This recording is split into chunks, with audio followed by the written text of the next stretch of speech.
শাকিব খানের সাথে ছবি তুলতে পারলেন না রিপন মিয়া।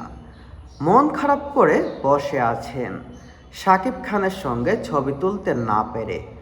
মন খারাপ করে বাড়ি ফিরতে হয়েছে জনপ্রিয় কন্টেন্ট ক্রিয়েটর রিপন মিয়াকে।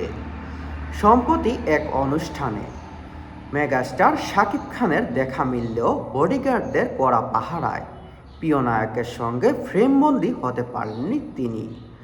বারবার অনুরোধ করেও শেষমেশ এক বুক কষ্ট নিয়ে বাড়ি ফিরতে হয়েছে এই কন্টেন্ট ক্রিয়েটরকে। পরে গণমাধ্যমের মুখোমুখি হয়ে বেদনার সুরে তিনি বলেন, সাকিব ভাইয়ের বডিগার্ডগুলো আমারে ছবি তুলতে দেয়নি। আমি একটু মনে কষ্ট পেয়েছি। সবাই যখন ছবি তুলছে তখন আমারও ইচ্ছে ছিল তার সাথে একটা ছবি তোলার, কিন্তু সাকিব ভাইয়ের বডিগার্ডগুলো ছবি তুলতে দেয়নি। রিপন মিয়া জানান, তিনি সাধারণ দর্শক হিসাবে প্রিয় তারকার সঙ্গে স্মৃতি ধরে রাখতে চেয়েছিলেন। এই কন্টেন্ট ক্রিয়েটরের ভাষায়, আমি তাদেরকে বলেছি, ভাই আমি একটা ছবি তুলব, কয় না না ছবি তোলা যাবে না। 3-4 বার বলেছি। ভিতর থেকে একটা কষ্ট আসছে, এটা আমি স্বচক্ষে দেখেছি।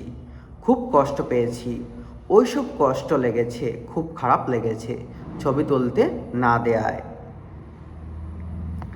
শাকিব খানের প্রতি নিজের ভালোবাসার কথা জানিয়ে রিপন বলেন, আমি শাকিব ভাইকে অনেক পছন্দ করি।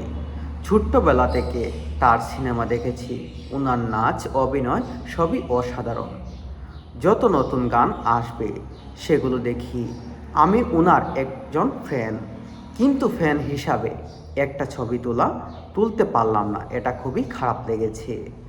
ওনার যত ছবি আছে, যতগুলো গান আছে মোটামুটি সব দেখেছি, কিন্তু সাকিব ভাইয়ের সাথে একটা ছবি তুলতে পারলাম না, এটা আমার আফসোস রয়ে যাবে সারা জীবনের জন্য।